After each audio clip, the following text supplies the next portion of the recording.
Halo semua, bagaimana perasaan Anda hari ini?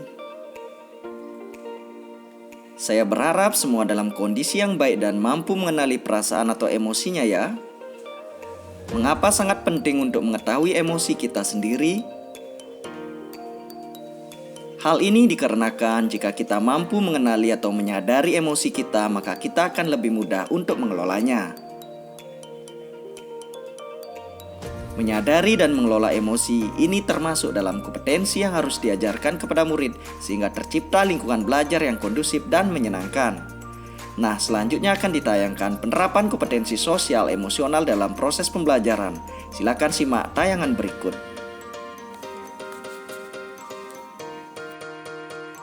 Oke, selamat siang anak-anak. Siang, Pak. Oke, sebelum kita akan mulai pembelajaran kali ini ya, jadi alangkah baiknya kita akan berdoa dulu ya, agar kegiatan pembelajaran kali ini lancar. Nah, untuk itu silakan salah satu dari anak-anak untuk memimpin doa. Ya, silakan Erik. Sebelum memulai pembelajaran, mari kita berdoa menurut kepercayaan agama masing-masing. Berdoa dimulai, berdoa selesai. Baik, terima kasih Erik. Nah, selanjutnya di sini Pak Guru akan memberikan link absensi ya melalui fitur chat.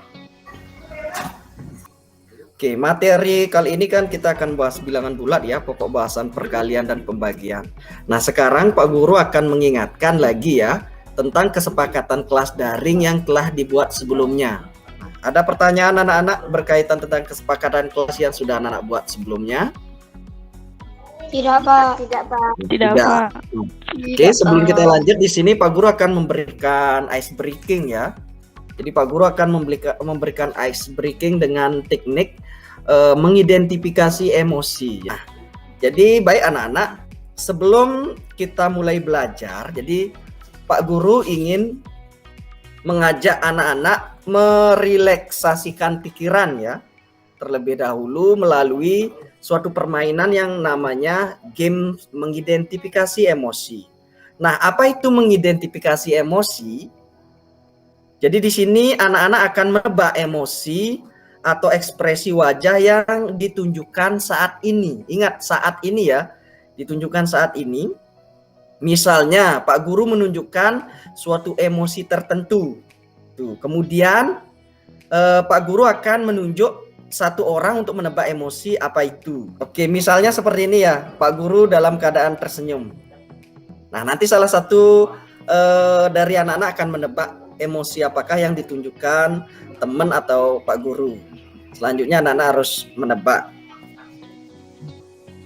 Nah, tadi Pak Guru sudah gini, misalnya salah satu Pak Guru tunjuk misalnya Radit. Coba tebak emosi apakah itu. Nah, seperti itu ya. Apakah senang, sedih, kecewa, marah atau yang lain. Kemudian jika Radit bisa menebak, Radit akan menunjukkan emosi saat ini juga yang dialami dan meminta satu teman untuk menebak emosi yang dia tunjukkan tadi. Apakah anak-anak sudah paham? Sudah, Pak. Kalau sudah paham kita akan mulai aja ya. Oke, kita akan mulai dari siapa lebih dulu yang ingin memulai permainan ini? Anggun coba. Oke, itu dari Anggun. Silakan anak-anak. Apakah ada yang bisa menebak ekspresi apakah yang ditunjukkan oleh Anggun? Lagi senyum dia, Pak. Lagi senyum. Ya, Andra bagus sekali. Gimana Anggun? Apakah benar? Benar, Pak. Oke, sekarang Andra, giliran Andra. Silakan Andra tunjukkan ekspresinya. Ya, itu kira-kira ada yang bisa menebak? Senang dia, Pak. Apakah lagi senang? Yang lain? Senyum dia, Pak. Lagi senyum. Gimana Andra? Benar, Pak. Oke, itu dia ya. Sudah beberapa anak saling bergilir menunjukkan ekspresinya atau emosinya saat ini. Kira-kira ada yang tahu nggak kira-kira apa sih tujuan atau makna dari game mengidentifikasi emosi kali ini? Saya Pak, Ya, silakan Radit. agar bisa tahu ekspresi teman-teman. Oke, agar bisa tahu ekspresi teman-temannya. Terus bagaimana kira-kira lagi? Ada nggak lagi? Saya, Pak. Gimana? Ya, silakan. Apa kira-kira tujuan dari game ini? Mengidentifikasi emosi, silakan. Untuk merilekskan pikiran sebelum pembelajaran. Ya, bagus sekali. Selain itu, dengan anak-anak bisa mengidentifikasi emosi anak-anak dan emosi temannya atau orang lain. Selain bisa merilekskan pikiran, anak-anak bisa mengendalikan ya. Jadi bisa mengendalikan emosinya saat ini. Nah, itu tadi ya. Selanjutnya kita akan lanjut ya. Pak Guru akan sampaikan penyampaian materi kali ini. Oke, materi yang akan kita bahas kali ini adalah lanjutan dari materi sebelumnya, yaitu berkaitan tentang bilangan bulat. Nah, apa tujuan dari pembelajaran kali ini? Jadi, tujuan dari kita belajar dalam pertemuan kali ini adalah melalui diskusi langsung atau daring. Nah, selanjutnya, apa sih di sini Pak Guru memotivasi ya dengan anak-anak mampu mempelajari materi perkalian dan pembagian. Jadi anak-anak di sini akan dapat memahami konsep bilangan bulat, khususnya mengenai operasi hitung perkalian dan pembagian. Selanjutnya sebelum kita akan ke materi inti ya, Pak Guru akan kasih apersepsi di sini ya. Jadi apersepsi ini pengetahuan awal yang harus anak-anak kuasai sebelum kita menuju ke materi inti. Silakan bantu Pak Guru, berapa banyak balon yang dimiliki Jono untuk perayaan Jenny? 15 Pak. Jadi hari Senin kan Jono beli 5 buah balon. Ditambah Ya. lagi hari Selasa beli 5 buah balon. Dan juga Rabu 5 buah balon. Jadi itu ditambah Pak, 5 tambah 5 tambah 5. Jadi hasilnya 15. Oke, hasilnya 15, bagus sekali ya. Itu konsep penjumlahan berulang. Nah, ini yang nantinya anak-anak bisa membantu dalam menemukan konsep suatu perkalian. Bagus sekali. Oke, kita akan masuk ke pembelajaran inti anak-anak. Jadi, Pak Guru kasih stimulus ya, berupa gambar. Anak-anak kira-kira pertanyaan apa yang ada di benak anak-anak terkait dengan gambar resep dokter ini? Mungkin banyak yang bingung ya dari anak-anak. Kira-kira apa yang anak-anak pikirkan dari gambar yang ada di slide ini? Oke, ada ya kira-kira membantu kebingungan dari salah satu temennya itu terkait dengan ini, makna yang ada pada resep dokter ini mungkin anak-anak bisa. Oke, Teguh, silakan Teguh. Tertera Kira-kira. 3 kali 1 yang artinya 1 kali tablet pagi, 1 kali ditambah 1 kali tablet siang, ditambah 1 kali tablet malam, Pak. Oke, bagus sekali Teguh. Ya, itu yang akan menjadi topik diskusi kali ini anak-anak. Oke, selanjutnya anak-anak akan Pak Guru berikan lembar kegiatan pembelajaran murid. Di sini Pak Guru akan kasih untuk LKPM lembar kegiatan pembelajaran murid yang anak-anak akan kerjakan. Nah, selanjutnya Pak Guru akan memberikan juga ya sumber belajar. Jadi silakan anak sesuaikan ya. Jadi di sini ada linknya, ada berupa video pembelajaran, ada berupa modul, ada berupa media audio. Silakan anak-anak disesuaikan ya dengan minat anak-anak. Jadi dengan gaya belajar anak-anak. Bagaimana anak-anak? Sudah mencoba mengerjakan ya? Sudah Pak. LKPM. Oke. Nih baru satu orang, yang lain gimana? Oke, mungkin kita jeda dulu ya anak-anak ya. Kita jeda dulu dengan permainan lagi. Kita menggunakan teknik bernapas dengan kesadaran penuh, namanya teknik stop. Sebelum kita beralih ke materi berikutnya atau pengerjaan LKPM-nya. Jadi Pak Guru ingin anak-anak menghentikan sejenak aktivitas kalian. Jadi mari kita bersama-sama diam sejenak dulu. Oke, posisi tegak anak-anak. Mari bersama-sama kita diam sejenak, kemudian tegakkan badan dan mulai mengatur pernapasan kita. Silakan anak-anak, buka kameranya. Oke, Pak Guru akan memberikan aba-aba ya. Jadi anak-anak silakan lakukan apa yang Bapak katakan. Oke, yang pertama, tarik napas yang dalam. Sudah? Tarik napas yang dalam dan rasakan udara yang masuk melalui hidung anak-anak. Silakan rasakan. Kemudian hembuskan. Dan rasakan udara hangat yang keluar melalui hidung anak-anak. Tarik napas yang dalam lagi anak-anak. Tarik napas. Kita lakukan bersama-sama, tarik napas yang dalam. Rasakan apa yang terjadi pada tubuh anak. Kemudian hembuskan. Tarik napas dalam-dalam lagi. Dan rasakan perubahan pada tubuh anak-anak. Kemudian secara perlahan hembuskan napas anak-anak. Nah, kalau sudah dilakukan, sekarang apa yang anak-anak rasakan? Apakah sudah mulai tenang dan nyaman anak-anak? Ya Pak. Ya, jika belum ya, anak-anak bisa melakukan pengaturan napas lagi. Oke. Jadi jika pikiran anak sudah tenang, sudah fokus, sudah jernih, perasaan juga sudah tenang, sekarang kita akan lanjutkan ya. Jadi lanjutkan dalam pengerjaan LKPM-nya. Silakan anak-anak lanjutkan. Bagaimana anak-anak sudah selesai mengerjakan LKPD-nya atau LKPM-nya? Sudah, Pak. Selanjutnya Pak Guru akan memberikan kesempatan ya untuk anak-anak untuk menyampaikan ide dan gagasan dalam menjawab permasalahan yang ada dalam LKPM. Jadi Pak Guru share screen dulu. Silakan anak-anak, ada yang mau mempresentasikan nggak untuk kegiatan ini? Saya Pak. Silakan. Jika dinyatakan dalam bilangan bulat, maka diperoleh 12 sama dengan 3 tambah 3 tambah 3 tambah 3 sebanyak 4 faktor.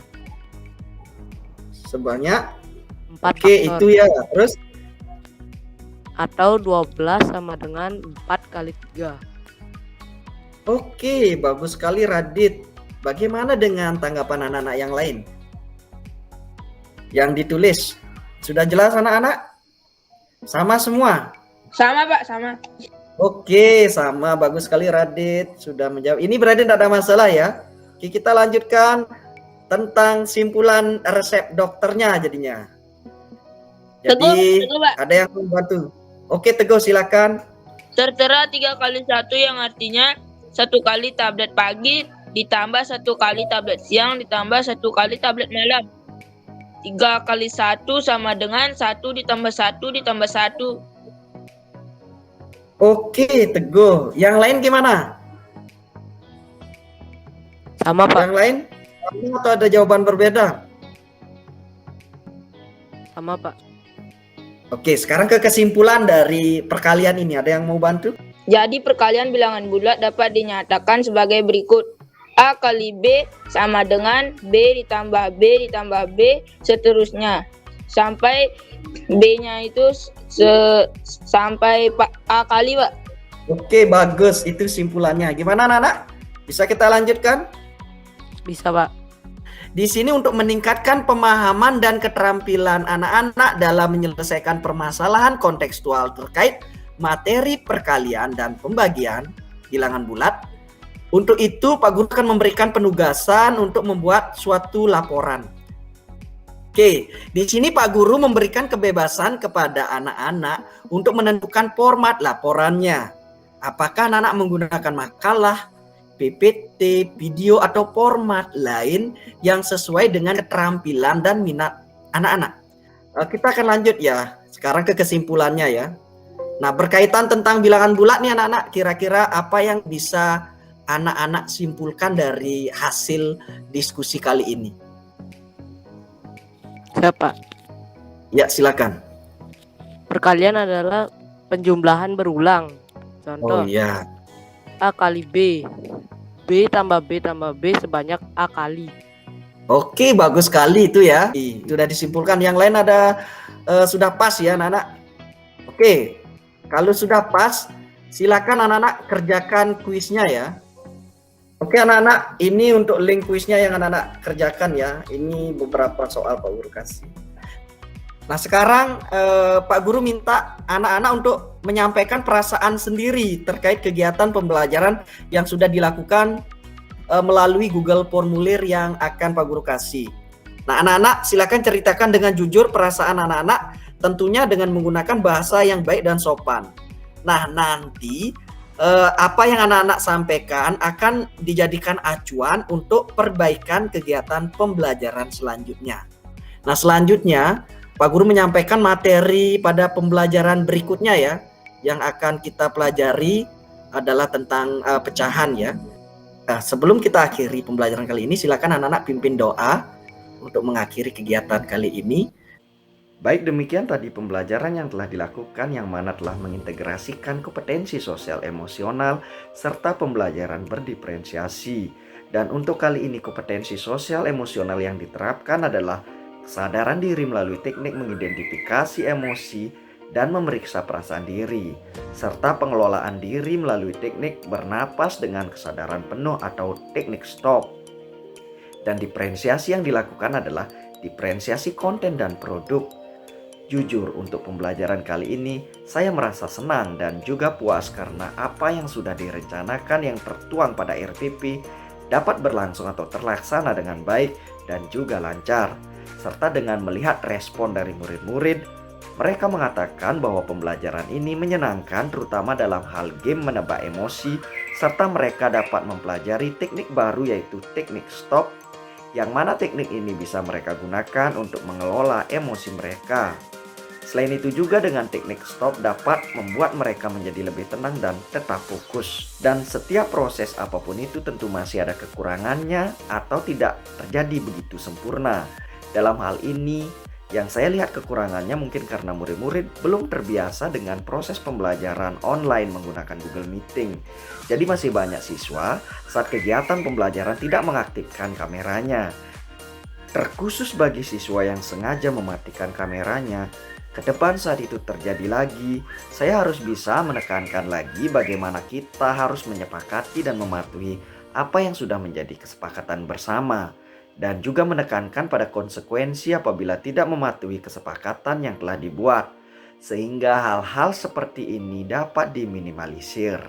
Kemudian saat melaksanakan teknik stop, karena pembelajaran dilaksanakan secara daring, jadi teknik stop ini kurang maksimal dalam penerapannya. Berbeda halnya jika ini kita laksanakan secara luring, dan tentunya suasana dan kondisinya akan lebih baik. Akan tetapi dari hasil yang sudah terjadi tadi, sebagian besar murid sudah merasakan ketenangan dan kembali fokus setelah melaksanakan teknik stop tersebut. Jadi hasil proses pembelajaran yang sudah dilaksanakan tadi akan saya refleksikan kembali dan akan saya jadikan bahan-bahan untuk melakukan perbaikan pada proses pembelajaran berikutnya. Hasil pembelajaran yang saya dapatkan kali ini sungguhlah luar biasa. Sebelum mempelajari materi tentang pembelajaran berdiferensiasi dan pembelajaran sosial emosional, saya berpikir bahwa proses pembelajaran yang telah berlangsung saat ini sudah cukup memberikan pengalaman yang bermakna pada peserta didik, memberikan suasana nyaman dan memenuhi kebutuhan murid. Ternyata hal tersebut masih keliru. Setelah mempelajari materi tentang pembelajaran berdiferensiasi dan pembelajaran sosial emosional, saya memperoleh suatu pandangan baru bahwa sebagai guru, selain mampu mengajar dengan baik, guru juga sangat penting mengembangkan dan menerapkan keterampilan sosial emosional serta melakukan diferensiasi baik konten, proses, ataupun produk. Target pembelajaran selanjutnya adalah saya akan senantiasa menerapkan pembelajaran berdiferensiasi yang disesuaikan dengan kebutuhan belajar siswa, serta tidak lupa juga menerapkan pembelajaran sosial emosional dengan memilih teknik yang disesuaikan dengan kondisi siswa. Proses perbaikan dan evaluasi terkait pembelajaran ini akan terus saya upayakan, karena pembelajaran ini sangat berguna di masa kini dan mendatang sebagai program yang sangat berdampak pada murid untuk mencapai kemerdekaan belajarnya.